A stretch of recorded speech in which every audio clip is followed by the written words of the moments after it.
तो ब्रेक के बाद एक बार फिर से आपका स्वागत है, क्योंकि चर्चा लगातार जारी है और कई ऐसे बड़े मुद्दों को लेकर हम इस वक्त हाजिर हैं जिन पर बात होनी जरूरी है, जिन पर सवाल होने जरूरी हैं। और ऐसा एक मुद्दा पलवल से भी सामने आया है, जहां पर खिलाड़ियों के लिए करीब 3 करोड़ की लागत से नेताजी सुभाष चंद्र बोस स्टेडियम बनाया गया।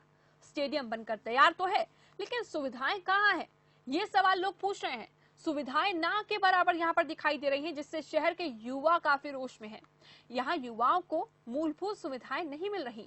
जिले से लेकर स्थानीय विधायक के निवास पर युवाओं ने नारेबाजी की और विधायक की गैर मौजूदगी में उनके बेटे को ज्ञापन भी सौंपा। युवाओं का आरोप है कि नेताजी सुभाष चंद्र स्टेडियम में दौड़ लगाने के लिए ट्रैक नहीं है, जिम का सामान होते हुए भी उन्हें मुहैया नहीं कराया जा रहा। इतना ही नहीं, पानी और शौचालयों जैसी जो जरूरी सुविधाएं हैं वो भी उन्हें नहीं मिल रही। बद इंतजामी इतनी कि स्टेडियम में आवारा पशुओं के प्रवेश पर भी कोई प्रतिबंध नहीं है। ऐसे में सोचने वाली बात यह है कि अगर स्टेडियम इतनी असुविधा से लबरेज है तो उसमें प्रैक्टिस किस तरह से की जाएगी। तो फिलहाल मूलभूत सुविधाओं से पूरी तरह से नदारद इस वक्त नजर आ रहा है। स्टेडियम प्रैक्टिस के लिए ट्रैक नहीं है, जिम का सामान मुहैया नहीं कराया जाता। इसके साथ साथ यहाँ पर बड़ा सवाल ये भी है कि शौचालय जैसी मूलभूत सुविधा जो हर किसी के लिए जरूरी है वो क्यों नहीं है। इसके साथ ही आवारा पशुओं के प्रवेश पर कोई रोक क्यों नहीं है, क्योंकि अगर प्रैक्टिस वहां पर की जानी है, वहां पर युवा पहुंच रहे हैं प्रैक्टिस के लिए, तो वो सुविधाएं अगर नहीं होंगी तो आखिर किस तरह से प्रैक्टिस की जाएगी। सौरभ इस वक्त हमारे संवाददाता जुड़ रहे हैं उसी स्टेडियम से। सौरभ, इन सुविधाओं को लेकर लगातार जो युवा हैं वो रोष कर रहे हैं कि प्रैक्टिस कैसे करेंगे, और प्रैक्टिस नहीं करेंगे तो खिलाड़ी कैसे बनेंगे। तो क्यों आखिर बार बार बजट पेश कर दिया जाता है, बार बार ये कह दिया जाता है कि हम स्टेडियम बनाकर तैयार कर रहे हैं, लेकिन जब सुविधाएं नहीं होंगी तो क्या फायदा उस स्टेडियम का। ये बिल्कुल देखिए, बताना चाहूंगा मैं आपको कि पलवल जिले की अगर हम बात करें तो पिछले कई महीने से युवाओं को जो है पलवल जिले में जो नेताजी सुभाष चंद्र बोस स्टेडियम के नाम से स्टेडियम बनाया गया, उसमें जो है मूलभूत सुविधाएं न मिलने के चलते पहले भी जो खिलाड़ी और जो युवा हैं वो इसको लेकर जो है बार बार जो खेल अधिकारी और अपने जिला उपायुक्त से इस बारे में मांग कर चुके हैं कि उनको इन सुविधाओं पे जो है परेशानी आ रही है, लेकिन उसके बावजूद उनकी किसी तरह की कोई सुनवाई नहीं हुई। जिसके बाद जो है खिलाड़ी और जो आसपास के गांव के जो युवा थे वो इकट्ठे होकर अपना प्रदर्शन करते हुए पलवल विधायक के जो आवास पर पहुंचे और वहां उन्हें ज्ञापन देने के लिए पहुंचे थे, लेकिन वहां विधायक नहीं मिले थे और उनके पुत्र को ये जो ज्ञापन सौंपा गया था, जिसमें ज्ञापन में मांग की गई थी कि उनकी जो मूलभूत सुविधाएं हैं उनको वो पूरा करें, जिससे कि युवाओं का साफ तौर पर कहना है कि उनका मन है कि वो आगे खिलाड़ियों क्षेत्र जो है अपने क्षेत्र और जो का पलवल जिले का जो है नाम रोशन करे। लेकिन इन मूलभूत सुविधाओं के चलते जो है खिलाड़ी कहीं ना कहीं पीछे जा रहे हैं, जिसको लेकर उन्होंने पलवल विधायक दीपक मंगला के नाम जो ज्ञापन सौंपा था और उसके अगले दिन जो है आज पलवल विधायक ने पहुंचकर जो है वहाँ खेलाधिकारी से बात कर जो इन युवाओं की और जो खिलाड़ी थे उनकी जो समस्याएं थी उनको समाधान कराया। जी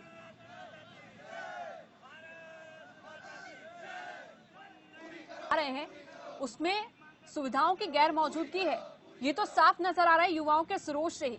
क्योंकि जब हम खिलाड़ियों की बात करते हैं और कहा जाता है कि हरियाणा ऐसा प्रदेश है जहां से सबसे ज्यादा खिलाड़ी पहुंचते हैं बाहर, और सिर्फ प्रदेशों में ही नहीं, अलग अलग राज्यों में नहीं, बल्कि इंटरनेशनल लेवल के खिलाड़ी भी हरियाणा से ही निकलते हैं। लेकिन उसी हरियाणा की जब हम बात करते हैं, वहां के अलग अलग जिलों में जब बच्चे मांग कर रहे हैं, युवा मांग कर रहे हैं कि स्टेडियम होना चाहिए, स्टेडियम होने के बावजूद जो बजट सामने रखा जाता है, उस बजट का कितना पैसा उस स्टेडियम के लिए लगाया जाता है वो हम इन तस्वीरों में देख सकते हैं। या फिर हम ये कह सकते हैं जो साफ तौर पर युवा दर्शा रहे हैं, जो बता रहे हैं कि गैर मौजूदगी है वहां पर सुविधाओं की, तो इससे ये साफ होता है कि बजट सिर्फ कहने को है, लेकिन उसका पैसा कहां गया, ये बड़ा सवाल है।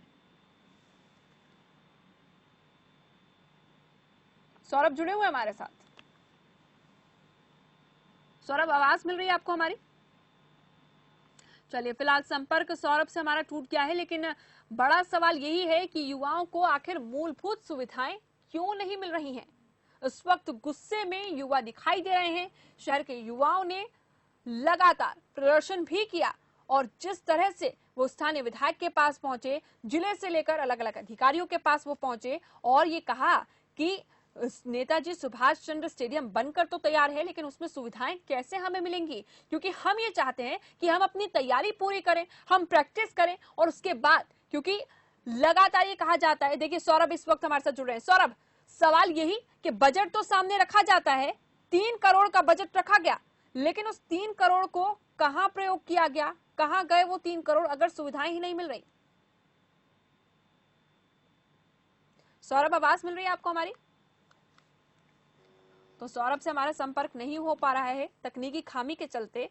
देखिए, अलग अलग योजनाओं के लिए अलग अलग, खास तौर पर देखिए स्टेडियम हो या फिर किसी अन्य योजना की हम बात करें तो उसके लिए अलग अलग जो एक आंकड़ा पेश किया जाता है बजट का, वो अलग होता है। लेकिन उस बीच वो पैसा कहां जाता है? अगर मूलभूत सुविधाएं उस स्टेडियम में बच्चों को नहीं मिल पा रही हैं, युवाओं को नहीं मिल पा रही हैं, तो सवाल यही उठेगा और अधिकारियों पर भी यही सवाल उठेगा कि आखिर वो पैसा कहां गया। अगर उस पैसे को लगाकर आप लोगों तक सुविधाएं नहीं पहुंचा पा रहे हैं, और सबसे ज्यादा जरूरी ये कि प्रैक्टिस करने के लिए वहां पर जो चीजें मौजूद होनी चाहिए वही नहीं है।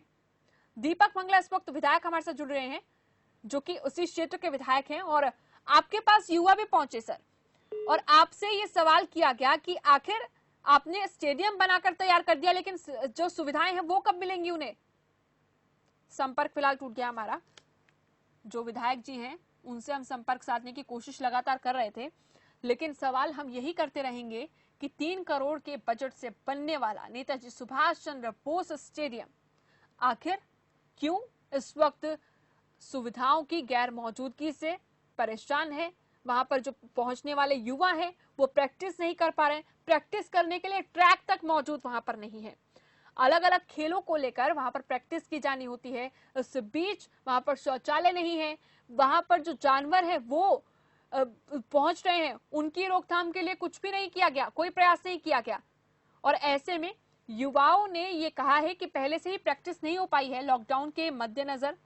लॉकडाउन के बीच हमने 3 महीने से प्रैक्टिस नहीं की। अब जब प्रैक्टिस करने पहुंच रहे हैं तो हमने देखा कि नेताजी सुभाष चंद्र बोस स्टेडियम में तो वो चीजें हैं ही नहीं जो हमें चाहिए थी। जिम उन्हें जाना था। देखिए, इस वक्त दीपक मंगला जी एक बार फिर से हमारे साथ जुड़ गए हैं, विधायक साहब हैं उसी क्षेत्र के। दीपक मंगला जी, ये किस तरह का स्टेडियम है जो 3 करोड़ की लागत से तो बनाया गया, लेकिन वहां पर सुविधाएं नहीं है जो होनी चाहिए खिलाड़ियों की प्रैक्टिस के लिए? बार बार संपर्क फिलहाल टूट रहा है हमारा, और संपर्क हम साधने की कोशिश कर रहे हैं लेकिन संपर्क बार बार टूट रहा है।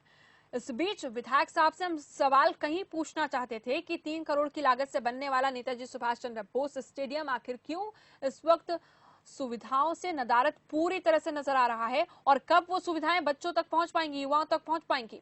इन्हीं सवालों के साथ फिलहाल इस वक्त की चर्चा में बस इतना ही। एक छोटे से ब्रेक के लिए रुक रहे हैं। खबरों का सिलसिला